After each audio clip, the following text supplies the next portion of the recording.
Talk Show. Recorded live. Good morning, good afternoon, or good evening, wherever you may be across the nation or around the world. Once again, you're listening to the VMware Communities Roundtable podcast. This is podcast number 623. My name is Eric Nelson. With me today, I have my regular co-host, Matt Lungeth. Today's Wednesday, September 21, 2022. Matt, how's it going? Eric, it's almost the end of September. It's unbelievable. It just seems like a couple of weeks ago that we were starting to talk about Explorer. Here we are. We're through Explorer. We're talking about Explorer Europe. I was able to post-event, have a little bit of a travel time. We did Lake Tahoe, Carson City, up to Reno, swung through Sacramento. I wasn't able to, unfortunately, join you the last couple of weeks to talk about the weather. It was over 109 when we came back through Sacramento prior to flying through the U.S. Labor Day holiday through on Monday. But really enjoyed the event. I'm sure we're going to talk about all that. I'm privileged to say that a friend, colleague, and someone that has been a personal mentor of mine for several years, the infamous Mr. Ariel Sanchez, is joining us today to talk things all about Explorer, the community, and where we are headed at the end of 22 into 23.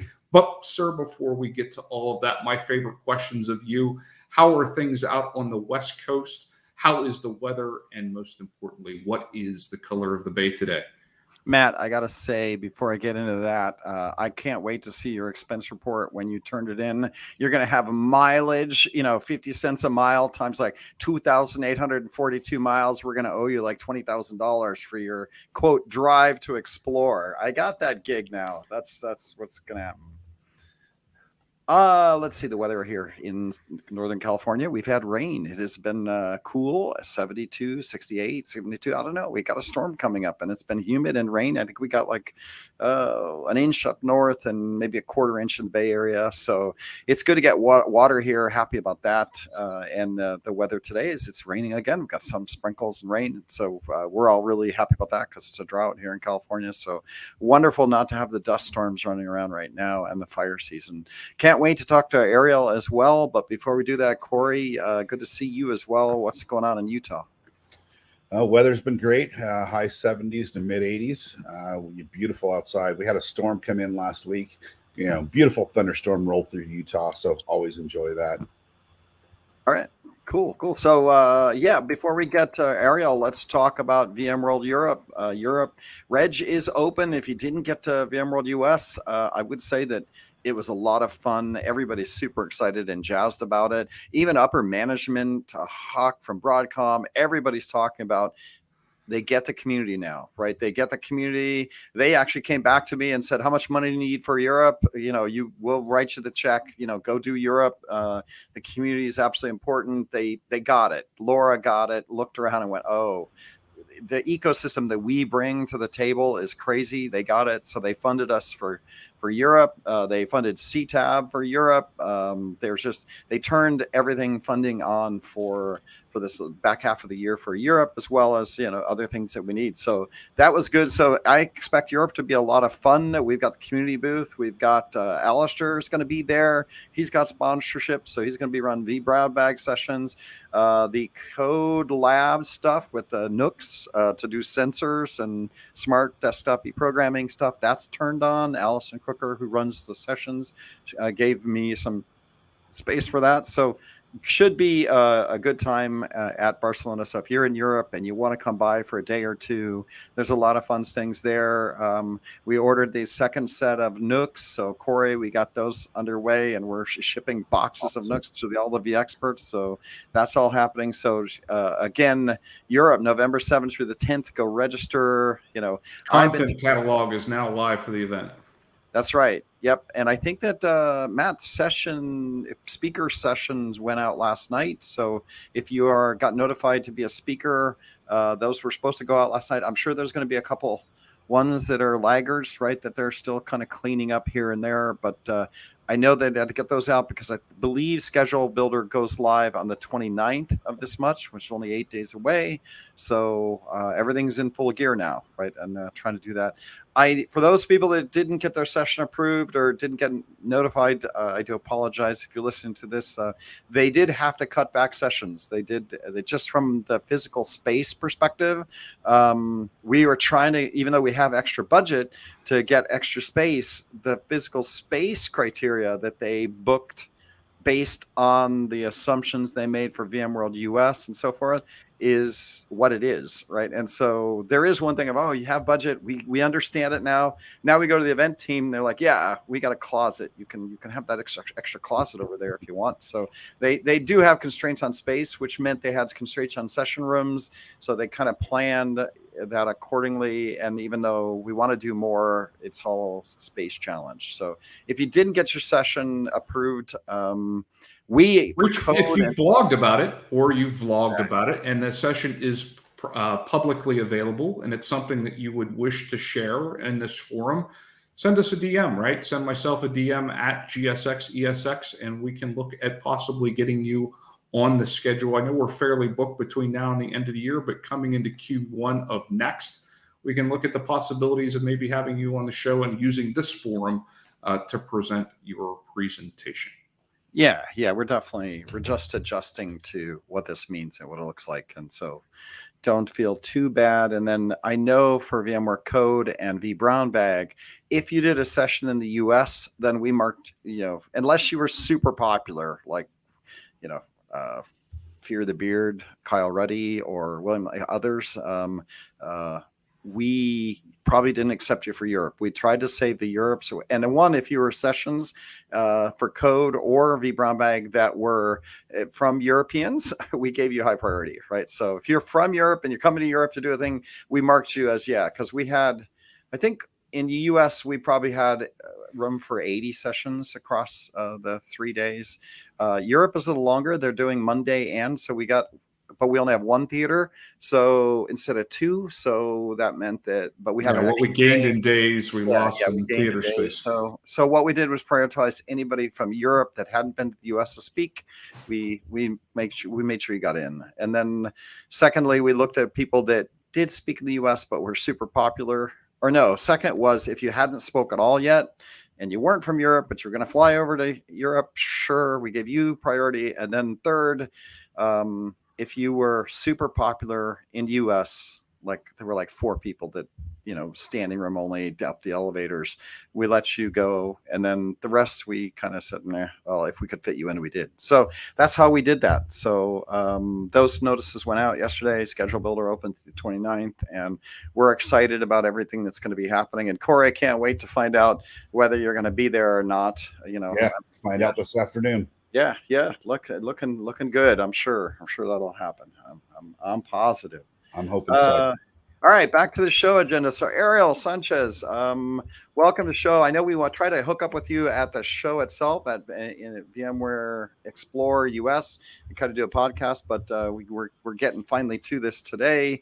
First of all, tell us who you are. Give us the 3-minute elevator pitch. How did you get here in the VMware ecosystem? Of course. Thank you for having me.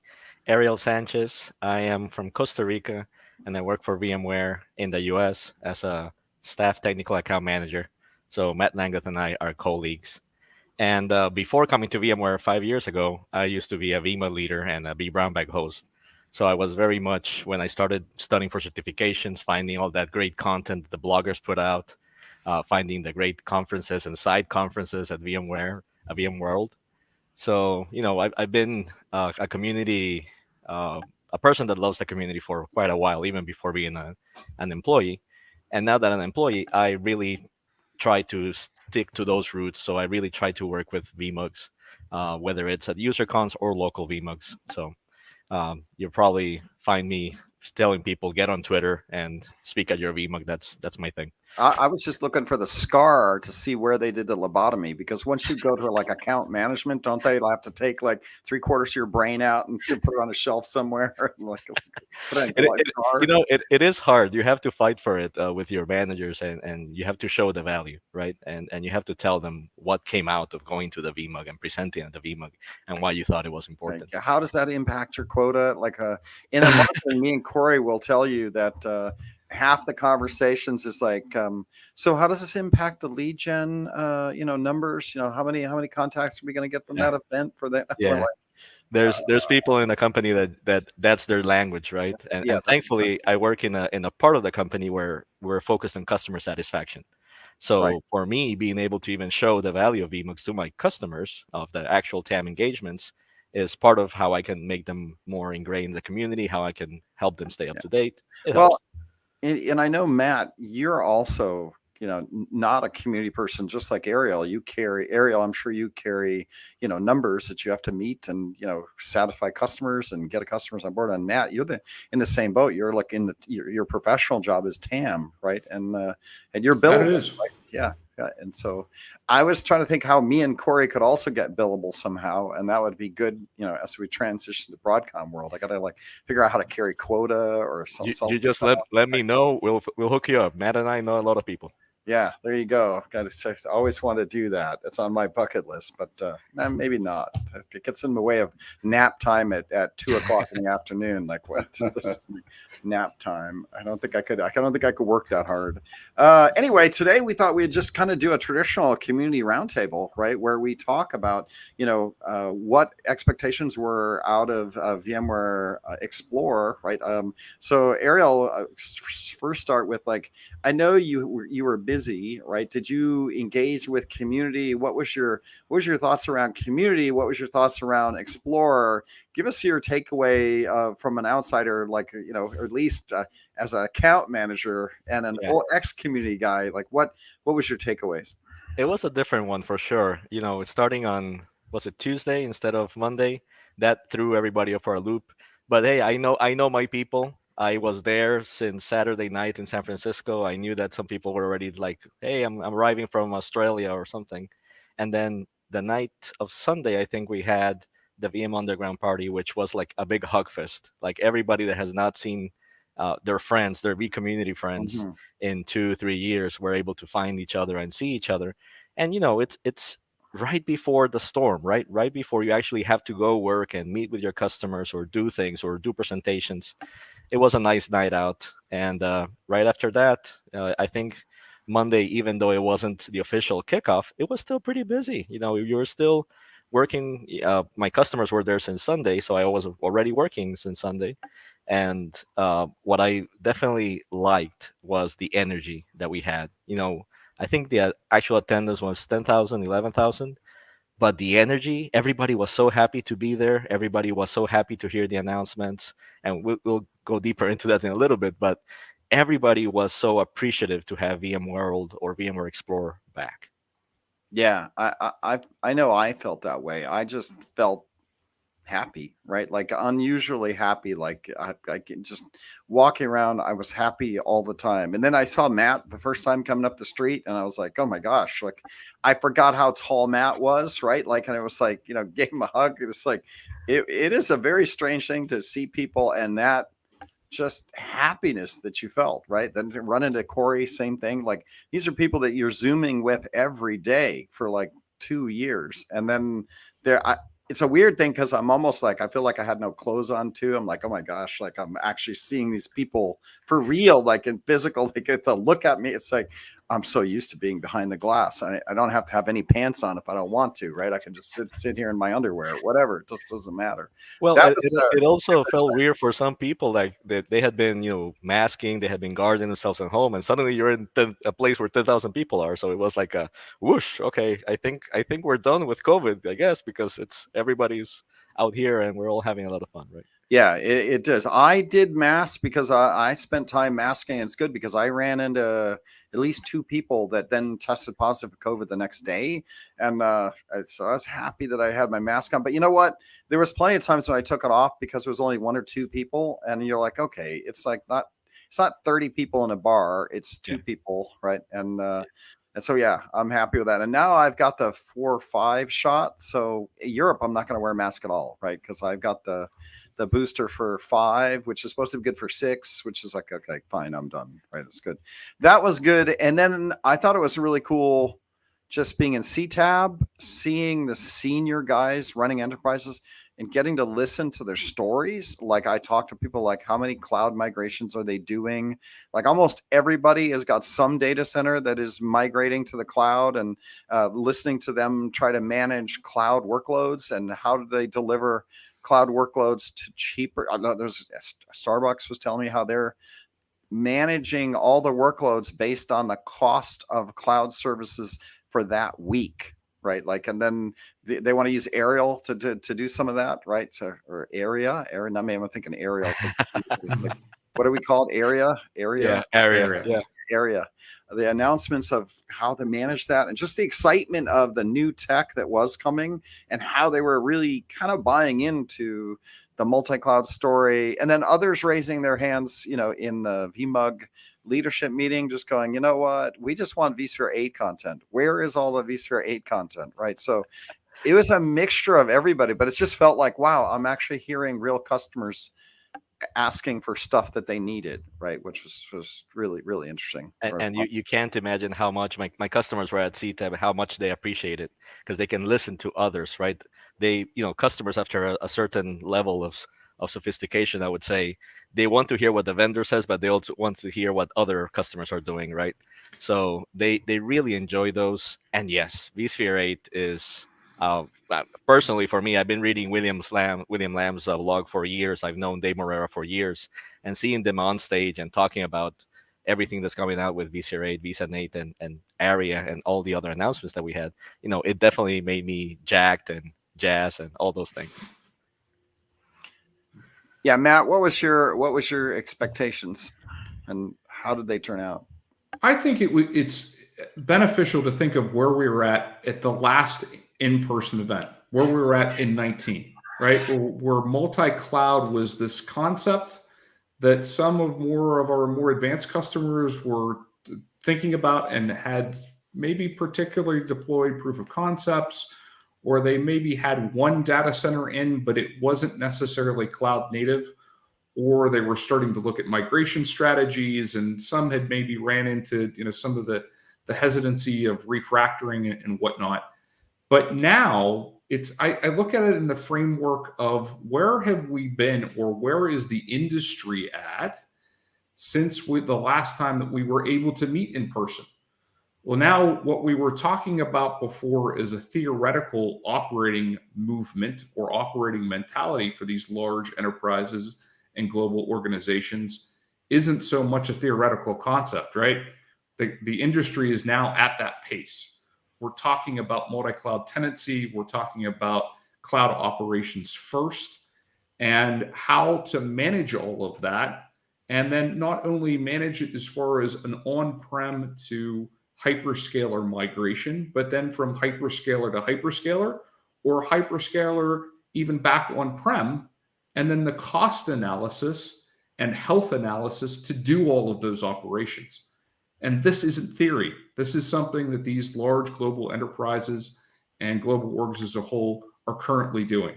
And now we're in that position to help those customers make those cloud adoptions and cloud adoption plays to those hyperscalers via technologies like vSphere 8 and Ariel. Yeah.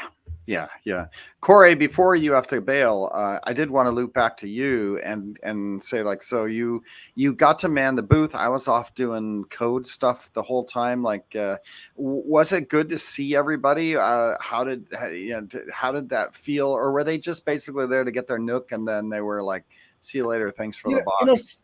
Some were, very few. I mean, for the that's always my favorite part of the job, is going to the conference and seeing the vExperts in person, right? It really is. And go have a beer with the vExperts and spend the day and the evening with everyone. It was absolutely my favorite part of the past 2 years. I was at the booth the entire time. I don't even know if I had a schedule or not. I just showed up in the morning and left when the show was over. I'm hoping to go to Barcelona, and I really want to see the V experts over in Europe. I surely hope I can get there because that's like I know the community booth in the two theaters, V Brown Bag and Code, were crowded, right? Oh like, yeah, standing because we messed up on seat assignments, that kind of stuff. But like, were people hanging around afterwards, chatting and just spending time seeing other people? Like, was that going on as well? Yeah, that was going on as well. That was going on inside the booths as well as just outside the booth. You'd see crowds of people just sitting there chatting. Yeah, it was good. Corey, I'm going to give you a shout out in front of your boss too. The number of people that I was there as we worked the booth together that came up to you personally and thanked you for some of the things that you've been able to do to help them within their career and promote with their advocacy of promoting VMware products was pretty incredible. And we know that there's a lot of that on your shoulders. And thank you again from as a member of the community from what you've been able to do to bring us all up to another level of community involvement and promoting our own personal brands. Yeah, you're welcome, and thank you for that, Matt. I really, really appreciate that. I get a lot of thank yous on email that I don't bring up much, but I reply to every email I possibly can, and make sure I can help as much as possible for the community. Yeah, cool. All right, good. Well, back to Ariel and just say, so, we obviously mentioned vSphere 8. What was your takeaway from a standpoint of what we announced? What got you most excited? There's a part of vSphere 8 that I think nobody has really understood yet, which is vSAN. vSAN 8 is revolutionary. It's a whole other game. I don't think people have yet caught on at how much of a difference in performance, how much of we have to reestablish all the architectures that you used to know with vSAN. We can do way more than we used to do.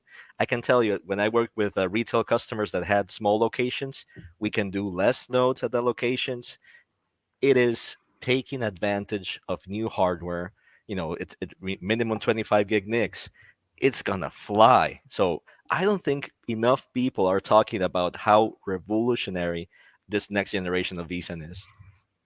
Interesting. Yeah, haven't spent any time looking at it, right? So it's one of those quiet ones where I think the vSAN marketing group went away, right? Where they just kind of pulled it into SDDC or cloud or whatever we call it, right? Like they consolidated the marketing groups. Used to have a marketing group for NSX, we'd have a marketing group for vSAN, and then we had a marketing group for vSphere and the typical SDDC environment. They pulled all that together, and then I think it just all became the cloud infrastructure, right? And so the marketing side of the house, I think, has been slower on not only the vSAN, but even vSphere 8. We didn't even mention it. There was no 28 days of happiness or anything. So I think there's a lot of missing marketing there. I can tell you as a TAM, we're just waiting for the release to manufacturing or GA to hit, because nobody wants to, have a lot to say until we actually ship it, right? But when I go back to vSAN a little bit, think about what that does for VMware Cloud on AWS or any of the hyperscalers or even VCF, right? Suddenly, when we have this next generation rolled out, you're gonna get so much more performance out of the same credits, possibly, I don't know for sure, but out of the same service that you were getting before. So I think it's gonna be very impactful, and I think people are just starting to realize it. And yes, what you were saying before, I completely agree.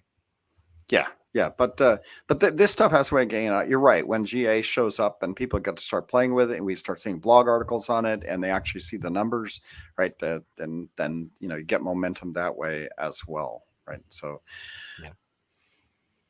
When we even William Lamb, that has been blogging on some of the advanced builds, he's already releasing some really good content of what the differences are, and he always thinks of home labbers. So he's already saying, "Hey, I tried it running it on a NUC and it worked fine, but notice this thing." So no, we're all chomping at the bit here. Nice. Yeah, I know. I started provisioning a new home lab machine yesterday, right? One of my super micros, right? Put 7 on it, waiting to upgrade it to 8, right? So that I can start playing with it myself, because that time of the Broadcom world here where I'm like, I need to go update my VCP certification, right? Maybe play with the latest stuff and get technical again, because I have a feeling when Broadcom comes in, they're going to be looking around saying who's doing stuff versus who's playing happy marketing. So we're doing a little of that too, but I'm looking forward to it. Right, should be good. Always a good idea. Always a good idea in today's space. As we move forward, right? Obviously, we have Europe, but let's talk VMUG for a little bit. So I got to spend time VMUG leaderships, and you're not a VMUG leader anymore, right? Because now you're you're So when you become an employee, what they do allow you to is to remain helping the leaders in what they call a steering committee. And you can also be a VMware liaison, which means that the VMUG can always reach out to you when they want something. So you can still help. It's just that you can't have the title of VMUG leader anymore. Right. And I know that I learned about this because when there's a new VMUG chapter request, we have to find a liaison inside of VMware to then attach to that new VMUG. So there has to be a liaison for every single VMUG chapter that's out there. And then we have the ability to look through the customer base. They built us a tool that allows us to go through and identify customers within a 200-mile radius, or we can set the radius and then look at the customer lab, look at the SEs, who's in that area that could then support that local VMUG, right? Which is just interesting. So that's exactly the organization, how much value we put into the VMUG ecosystem, right? If we didn't value that particular entity, we wouldn't assign that resource. It's an important part of how we reach out to the customer base, how we interact with existing users. So much so that we take the time to assign that personnel as that liaison to that local chapter. Yeah, we do. So that's good. But I saw stats that say X number of VMUG leaders are actually doing meetings, right? That the meetings are happening. And Ariel, you're out. Are you outside of Orlando? I can't remember if you're in Florida. Exactly, in Orlando. Florida, Orlando has one, I know, right? So the question is, are we, we saw so much energy when it came to Explore that I would assume that's going to excite VMUG leaders, and we'll start seeing, I think an average VMUG leader has had like 1.5 meetings this year, right? Like maybe almost 2. Some have 1, some have 2, some have had, I think the leader that had the most meetings had like 13 meetings so far with his chapter, right? Like, so really he was like every other week or so they were getting together. I got to imagine that the Explore is going to inject some amount of passion in starting to spin up meetings again, maybe because people aren't afraid to be in rooms anymore, because obviously we all are still alive after having an Explore. And I think people are feeling like, okay, maybe knock on cheap plastic here that the pandemic is winding down. Yeah, no, and you're totally right. Whenever we have VMworld or VMware Explorer, it's a great moment to go and say, okay, we're going to have a VMUG meeting locally here, and we're going to ask somebody to give a VMware Explorer recap. And that's exactly what I'm doing the day after tomorrow, this Friday, for South Florida. I know Matt Podov is doing it in Pittsburgh. I know Flesher is doing it in Philly. It's one of those events in the year where you're like, okay, everybody's interested to know what we released in VMware Explorer. Most people know that April and October is when we give out our big announcements, and so it is always a great time to go to your VMUG because they're definitely, if they haven't put it on the calendar yet, they're definitely planning on it, and you get to see your friends, people you might not have seen for a while, and get to learn a lot. A summary in an hour, and be able to ask questions and talk to each other. It's one of my favorite times of the year for local VMUG events because of that. Yeah, I tend to forget that only 1 out of 5 IT people from a company get to actually go to Explore, right? The other 4 are at home, doing their day job, and they don't actually get to have that. Somebody needs to keep the lights on. Yeah. Right. Well, or just travel budget being what it is. I think it was hard for everybody to, especially this year, most certainly. Yeah, this year, right? Yeah. Yes.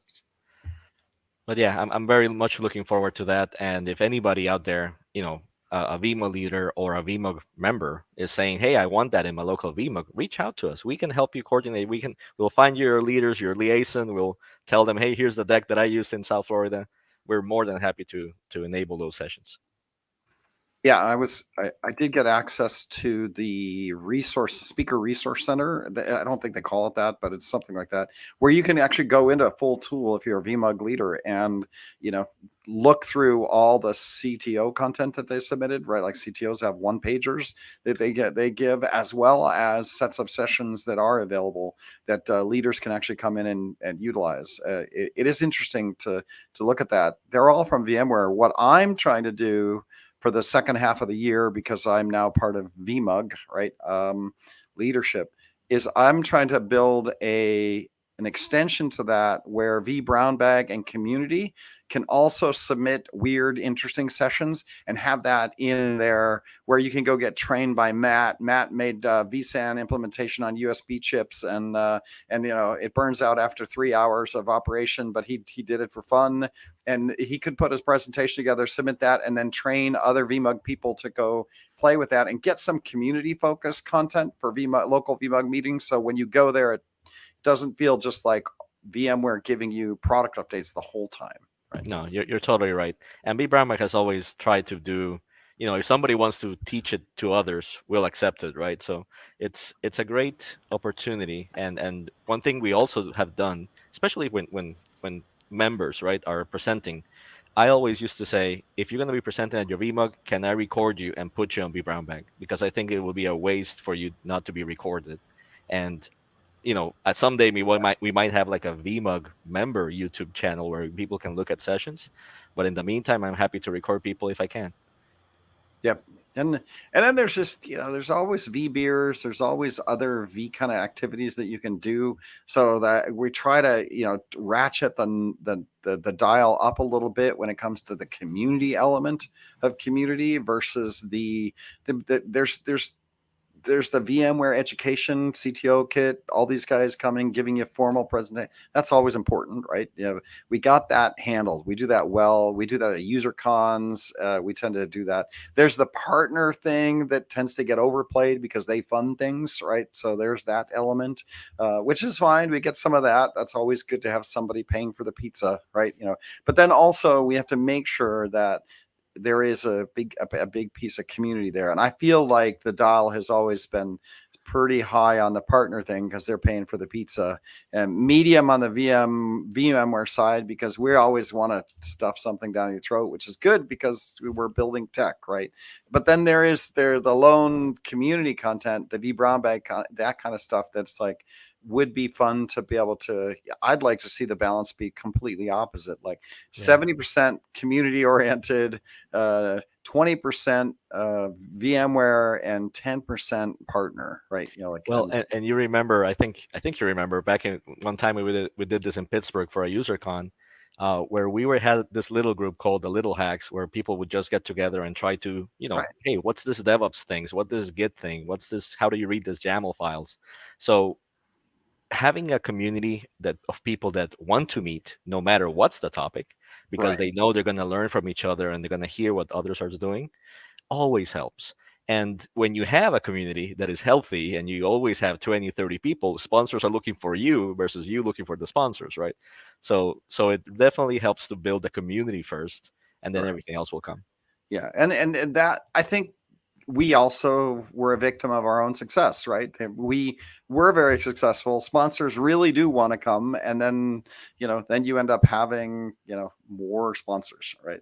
Which is fine, right? So Matt, I know I've been monopolizing the conversation here. Any thoughts or things you want to add? Well, I want to say from the EUC's focus, right? So we traditionally think of the Workspace ONE and Horizon Stack. And while there were certainly some important announcements that I would encourage everyone to go out and review out on the Explore site from those two products, it was sometimes a little bit about what else is now being included within the EUC suite. And what do I mean by that? Well, things like what we're calling DEX, Digital Employee Experience, where we're taking machine learning to help to not only troubleshoot first-line problems, but then proactively solve them a little bit as far as ways to troubleshoot things within both the Horizon and MDM space. And then also things like that we had heard about from FedEx. So Brandon Tolbert, who was part of the EUC keynote. Brandon is a FedEx HR VP, and he shared the story of how FedEx is now using a branded Workspace ONE Intelligent Hub app as part of their onboarding process for new FedEx employees and contractors, so that hub now becomes the person's single point of contact from their initial application through onboarding. So these, more adaptive use cases, these really truly business-driven use cases of how we're taking the EUC workflow and EUC product set and really adapting them to creative use cases that are causing huge adoption use cases that are out there, or use adoption of that particular product by bundling a solution together to meet a business need.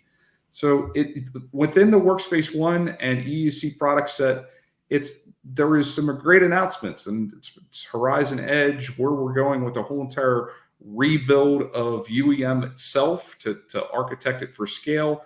But then maybe even more importantly, where that whole entire product play is going together of some of these new announcements and new bundling packages that are out there.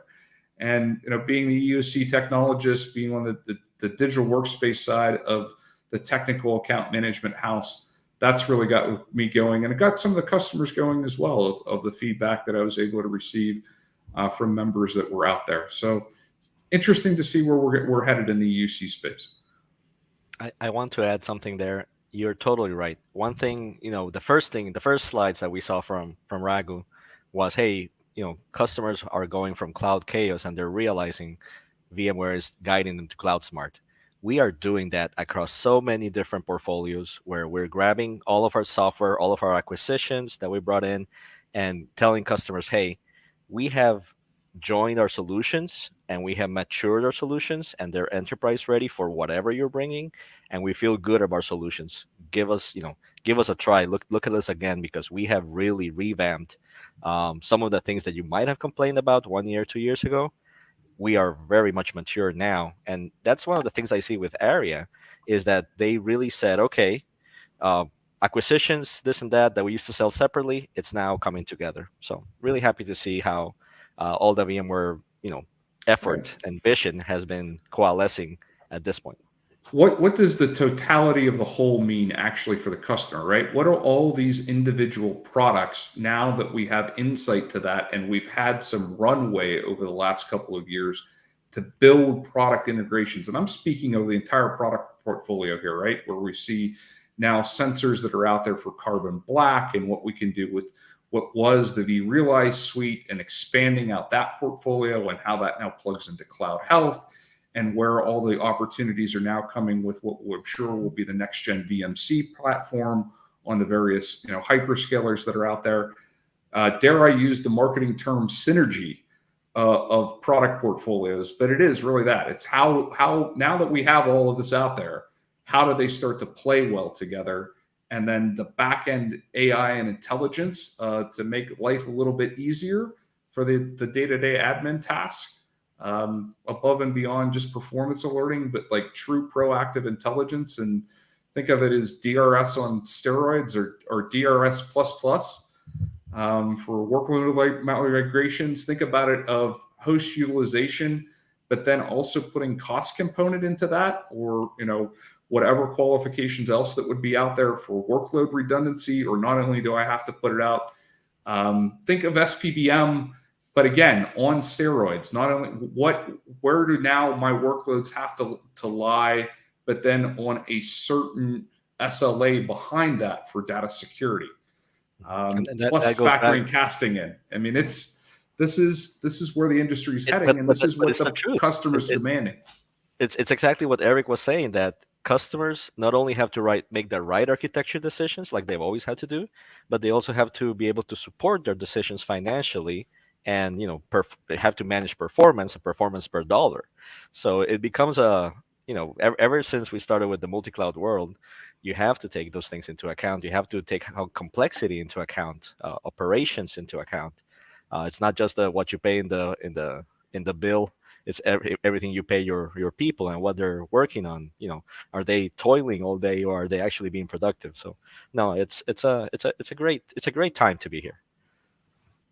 One of the things that I'm curious about, and Ariel, maybe you can give us some insight into this, is if you listen to Broadcom, Broadcom kind of coming in, Hucktam and others saying, "Hey, look, make what you've already got work, and make what you've already got work better," right? And there's always this tension between the next generation, capturing the new opportunity, which requires some amount of Tanzu and new bells and whistles, versus spending your time building for the data center, making everything work really good and optimizing, and then selling what you've got versus what somebody wants next, right? And so there's always tension like that. But Yeah. I see Broadcom coming going, focus on what you've got, make it work really well. Yeah, and I love to hear that. Matt and I, we work in post sales, so most of the time when we're meeting with customers, we're trying to realize the value, right? If they made an investment, they made the investment because they want to get something out of it. So I'm happy to hear that Broadcom is telling us, hey, focus on the customer success, right? Make sure that they're getting everything they paid for and that they're still happy with us, because that's exactly what we do here in TAM. Um, I don't know if you saw this, but I had a session that was, hey, how to upgrade to 7 Update 3 in the B Brown Bag stage. And when I went there, it was full. And I was like, all right, how many other sessions for upgrading to 7 were there out there? And they said none. This was the only one. So, as a software company, we're always, these guys have a roadmap of 3 years, 5 years already in the works. But we definitely want to make our customers feel that they don't have to. It's the enterprise software world, and we're not talking bleeding edge, install the latest version that comes out immediately. Right. There's always competing, and we have a broad spectrum of customer needs, right? So in particular, I really enjoy working with customers that are at the middle and later end of the adoption lifecycle, because I really feel that we can, most of the times, the reasons why they are not being more aggressive in their software adoption are reasons that can be solved talking, discussing. They're not always technical reasons. So a lot of times it's figuring out, do we have the bandwidth, do we have the projects, etc., etc. But most customers do want to be running latest because we have the great advantage that most of our customers really enjoy our products. So they really, they geek out over being able to use new features. Right. So yeah, I appreciate that those conversations. Yes. Yeah. I think that somebody had mentioned a term, getting ahead of your skis, right? Like, where you get too far forward on your skis and you lose balance. You're out over your boots. Ahead of, right? Because it's like, it's you can get ahead of yourself, right? It's all great vision, but and then I look at but fixing bugs and doing all that is such grungy work, right? That should like what? Now again, we're in marketing, so of course that's the way we feel. Yeah, but it's also one of these things that it becomes technical debt. If you don't fix it now, it's gonna haunt you. It's gonna be recurring in GSS. You're gonna end up with some big enough customer that is gonna be enough. So you always want to ship out the best product that you can, fix out issues as soon as you can. You want to make sure the customers know, hey, this is here's the good reasons why you want to be on latest, right? So no, I appreciate, we have a long history of working with all types of customers. And in that session, I was even surprised to find somebody on 5.x, and I told them, man, it's actually a whole thing to get you to 7. People in 6.5, 6.7, not the whole thing, but we need to talk about what's the underlying issue. Right. Yeah. Why are you stuck there? Right. Why you're not putting time there. All right. So back to VMUG. I know we're coming up to, we got to go about 8 minutes left before the top of the hour. Right. Do you think that we had a conversation about whether we're going to be in a hybrid VMUG mode going forward, right? Where, yes, we all there was some feedback that, I like meeting everybody once in a while, but I can see just doing more online content, right? Because there is value to just being able to do online content and engage this way versus being in a studio running a podcast, right? And I don't think we can get back to where we were, right? You're in Orlando, Matt's somewhere else, I'm somewhere else, Julia is somewhere else. Like in the end, we've all kind of got used to this new lifestyle. And as much as I did love, and I will go to more meetings now, there is this moment that maybe we have to do a hybrid environment as we go forward for live streams versus in meetings and sessions. And just like you say, Ariel, or Matt, I think you mentioned it, well, if we don't get to come to VMworld because we didn't have a theater slot for you, we need to be able to put you in a live stream that goes out to 5,000 people every month. Yeah. The hybrid model creates or breaks down the barrier for what was a delivery mechanism that only allowed for you to consume the content if you're there in person. There was a great presentation at a local VMUG meeting, and Ariel or myself or another member of the community that wasn't out there to record it, the blast radius for that, or the size of the audience, was the people in the room. In the room. Yeah. If we do this in a hybrid way, or at least have the benefit of recording an in-person presentation, the amount of the size of that audience is only limited by what platform that we put it on for public consumption. So by putting it out there and making it a hybrid model, or at least recording the meeting, that's all the bigger audience that you put it out there to share what is wonderful content that many people, you don't even know who's out there that may have a similar issue, or that they have maybe gone down the next step of what you have already ran into. And for that further collaboration, right? To build that community interaction that Eric, you were talking about previously, right? Where we want to get this back to it being about the community and a little bit less about VMware sales pitches and less about the partner. And the way that we do that is build connections, as we often do in the TAM org, to find out who those similar members are that are running into that same issue. And if we make that content publicly accessible, then that helps to build those connections as well. So I was going to say that we have actually built the platform that we needed, right? So now every VMUG leadership has a Zoom account. Absolutely. So there's everything you said. I agree full-heartedly, Matt. But we also have the opportunity now that when people are doing a demo, for example, they can do it on Zoom. It's much easier to attend a demo on your own screen than it is in an actual conference or in a projector. Yeah. It's always a complicated thing. So what I would say is that this allows us to have more meetings, right? We can have demo meetings or more technical meetings on a screen, and we can have in-person meetings, which are always fun, especially when you need Q&A, which Zoom isn't the greatest for Q&A and asking questions and all, and especially having that banter within your local community. The other thing I'll mention is when you have more meetings, right? If you have, let's say that you used to have 3 in-person meetings, but now you're saying, okay, I'm going to do 3 in-person meetings, but I'm also going to do 3 Zoom meetings. You just doubled your number of meetings. But you also open up the topics, because when you only have a few meetings, then it's basically VMworld recap, this and that, and you're done. But if you have more meetings, I'll give you a great example. I have some customers that are thinking, some customers that I heard of that are thinking, hey, maybe I want to go to Pure instead of EMC. And that could be a whole session inside the community, which I'm pretty sure Pure would be happy to sponsor, right? But my point is, or EMC to that point. Yeah, or EMC. But my point is that there's the opportunity to not just focus on the big things, but also to focus on a little more niche topics. And for those niche topics, Zoom is probably the best, but the best method. Yeah, absolutely. The barrier to adoption of a virtual meeting is nil, right? We don't have to find space. We don't have to necessarily find the sponsor. It can happen ad hoc. We have, as VMUG leaders, that license is provided.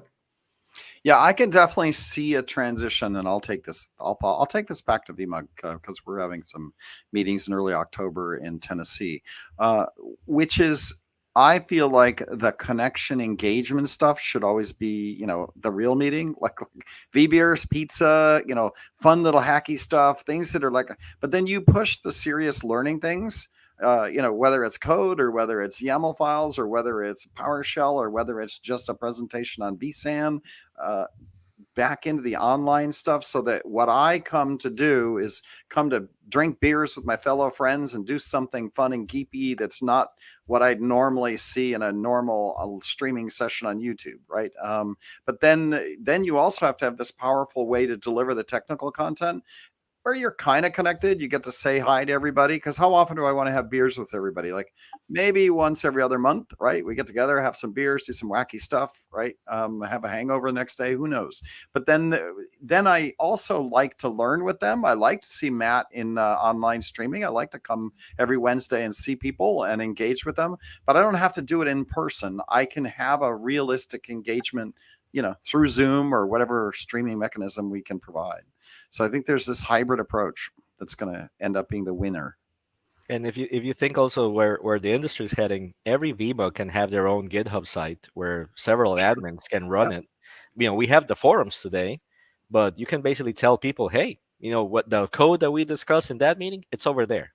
So you now have a repository that people in locally can also look at, and you can share with anybody on the internet. That's the beauty of the internet at the end of the day. And it is this balance, as Matt points out, like how much I sit at my desk? How much does my butt hurt sitting here? Where I do like to get out and stretch my legs and try to burn some calories, right? So I think there has to be this, because I would say the problem with this new model is I'm sitting an awful lot, right? An awful lot. So, even though it might not be optimal to go somewhere, the learning environment, there is a health element to this that has to be considered, right? So that's the only other thing I'm thinking about, is like maybe we dial the less, more in person, just from a health perspective, because I'm not sure that I've got that worked out yet. Right? Like, it's interesting. Speaking of unhealthy things, we're at the top of the hour. Ariel, we always do V Barbecue. If you ever want to see what Ariel looks like, you can go to youtube.com/V Barbecue, BARBECUE, and take a look at the video. We post everything there. You can see what Ariel looks like, so you recognize him if you see him. Barbecue report. Ariel, do they even allow you to eat barbecue down in Orlando? I don't know if they do that. Of course. So, I have this is all several. Disney World and Mickey Mouse and Universal Studio. No. We have a good practice here. So I bought a house maybe a year and a half ago, and I bought a Weber kettle right after the house. Of course. So Jorge, I cook on a Weber, honestly. yeah. I have a Traeger, but my go-to is just a Weber. So Jorge Torres came along and Matt Craig came along, who are well known in our community, and we had steaks and they loved it. My secret, the way that I like to prepare a little rub on the steaks is of course salt, but salt and salt, onion. But my secret thing is a little smoked chipotle, just a little, not too much, not that you can feel it, but I rub it on the steaks and then I put them on. It gives us such a nice layer there that sometimes you don't even notice that I didn't put pepper on the steak. You can put your pepper on your butt. There are some Southern California ranches that make their own rubs, right, for beef. They don't believe in using sauces or anything, but you can put a rub on, and let me tell you, it's pretty good. Matt, what else do we need to ask Ariel before we let him go? Plans for now between the end of the year. What do you have out there for the community, Ariel? Helping my the VMUG Brown Bag community, or any recordings, we had talked about your Southern Florida VMUG meeting that's coming up. Shout out to that for your Explorer recap. But what else is out there?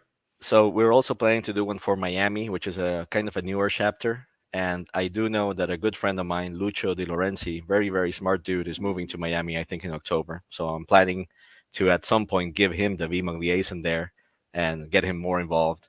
And of course, at some point, I have missed my 2 last Orlando VMUGs, my hometown VMUGs. I missed them because of X or Y, and I really want to go there. So I'll work with them and see if we can do the same thing here. The other thing that I'm working on, and Eric mentioned it a little bit in the beginning, we have a group internally in VMware and the VMware TAMs that are getting their certifications. A lot of people are new; they don't have their VCPs. So we have a good group right now. I think 4 or 5 have already gotten their VCP. Another person is going next week. And what we're going to do is at some point gather all those people and start doing what we used to do in B Brown Bag, which is like a study guide in video form for the VCP 7 in this case. So we need to do it quickly because VCP 8 is going to be a thing very, very soon, right? So we're probably going to see me coordinating that at some point. Awesome. Florida VMUG leaders that I want to shout out to, just to think about this as well.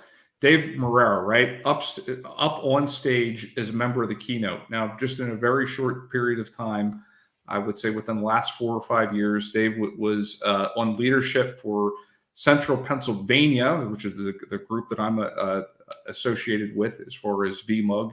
And then Dave, obviously down in Florida now, and has worked his way up through the SE ranks and then over to VSAN and then VSAN leadership and whatnot.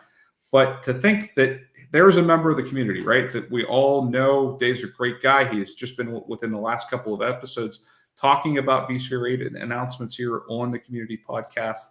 But what a great story of a local community VMUG leader in such a short pathway to go up and quantifiably, see on stage presenting a major BU keynote. At Explorer is just absolutely what a fantastic story. It was such a proud moment. He's a fellow Costa Rican, so we always have a Latino breakfast at VMworld, and we had the breakfast right before the keynote, and we knew that the keynote was going to happen, so we were all rooting for him. We were all very excited to see him there. It was such a proud moment. Before we let you go, I got to do a shout out to Duncan Epping, who did an amazing vExpert presentation about a week ago that Corey ran, and I was on live for that, and I got to say, it was really cool to hear how he became who he is, which now he's like, one of the most popular between him and William Lamb.